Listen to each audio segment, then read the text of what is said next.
Super star Mahesh Babu, దర్శకధీరుడు SS Rajamouli కాంబినేషన్లో వస్తున్న pan world చిత్రం వారణాసి. గ్లోబల్ అడ్వెంచర్ నేపథ్యంలో ఇంటర్నేషనల్ స్టాండర్డ్స్తో రూపుదిద్దుకుంటున్న ఈ పాన్ వరల్డ్ ప్రాజెక్టుకు సంబంధించిన ప్రతి చిన్న అప్డేట్ సోషల్ మీడియాను షేక్ చేస్తోంది. సినిమా విడుదలకు ఇంకా చాలా సమయం ఉన్నప్పటికీ బాక్సాఫీస్ వద్ద ఈ చిత్రం ఎలాంటి రికార్డులను సృష్టించబోతుందనే దానిపై ఇండస్ట్రీ వర్గాలతో పాటు ప్రేక్షకుల్లోనూ జోరుగా చర్చ సాగుతోంది. ముఖ్యంగా ఈ క్రేజీ ప్రాజెక్ట్ డైరెక్టర్తో పాటు మెయిన్ కాస్టింగ్ కెరీర్ రికార్డులను తిరగరాస్తుందా అనే ఆసక్తి అందరిలోనూ నెలకొంది. ఈ చిత్రంలో మహేష్ బాబు సరసన global beauty Priyanka Chopra heroine గా నటిస్తుండడం సినిమాకు అతిపెద్ద ఆకర్షణగా మారింది. సుదీర్ఘ విరామం తర్వాత ఆమె ఇండియన్ స్క్రీన్ పై కనిపిస్తుండటంతో గ్లోబల్ మార్కెట్లో ఈ మూవీపై భారీ క్రేజ్ ఏర్పడింది.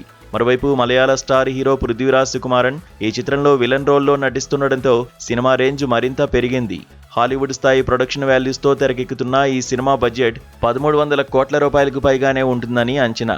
ఈ స్థాయి భారీ వ్యయంతో రూపొందుతున్నందున బాక్సాఫీస్ వద్ద కూడా అదే స్థాయి వసూళ్ల టార్గెట్తో మూవీ టీం ప్రణాళికలు రచిస్తోంది.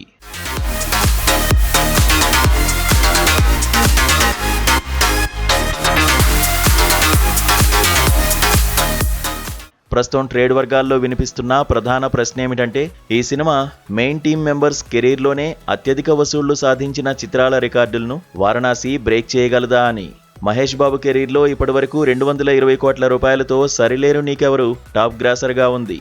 Rajamouli brand image, global release దృష్ట్యా మహేష్ పాత రికార్డును ఈ సినిమా చాలా సులువుగా అధిగమించే అవకాశం ఉంది. అలాగే ప్రియాంక చోప్రా కెరీర్లో 392 కోట్ల రూపాయలతో క్రిష్ 3, పృథ్వీరాజ్ సుకుమారన్ కెరీర్లో 612 కోట్ల రూపాయలతో సలార్ చిత్రాలు అత్యధిక వసూళ్లు సాధించినవిగా ఉన్నాయి. ఇంటర్నేషనల్ మార్కెట్లో ఈ చిత్రానికి లభిస్తున్న హైప్ చూస్తుంటే వీరిద్దరి కెరీర్లలో కూడా వారణాసి సరికొత్త రికార్డులు సృష్టించడం ఖాయంగా కనిపిస్తోంది. అయితే అందరి దృష్టిని ఆకర్షిస్తున్న అసలైన సవాల్ రాజమౌళి రికార్డు గురించే. ఆయన దర్శకత్వంలో వచ్చిన బాహుబలి 2 చిత్రం 1800 కోట్ల రూపాయలతో ఇప్పటికీ ఇండియన్ సినీ చరిత్రలోనే అత్యధిక వసూళ్లు సాధించిన చిత్రాల్లో ఒకటిగా నిలిచింది. అంతటి భారీ కలెక్షన్లను అధిగమించడం అంత సాదాసీదా విషయం కాదు. వారణాసి ఆ రేంజ్ను దాటాలంటే ప్రపంచవ్యాప్తంగా అసాధారణమైన వసూళ్లను సాధించాల్సుంటుంది. అయినప్పటికీ Jakkanna making style, Mahesh Babu global launch, Hollywood range promotions తోడైతే వారణాసి బాక్సాఫీస్ వద్ద సరికొత్త చరిత్ర సృష్టించడం అసాధ్యమేమీ కాదు. విడుదల కాకముందే ఈ రేంజ్ చర్చకు తెరలేపిన ఈ చిత్రం థియేటర్లోకి వచ్చాక ఇంకెన్ని రికార్డులను కొల్లగొడుతుందో చూడాలి.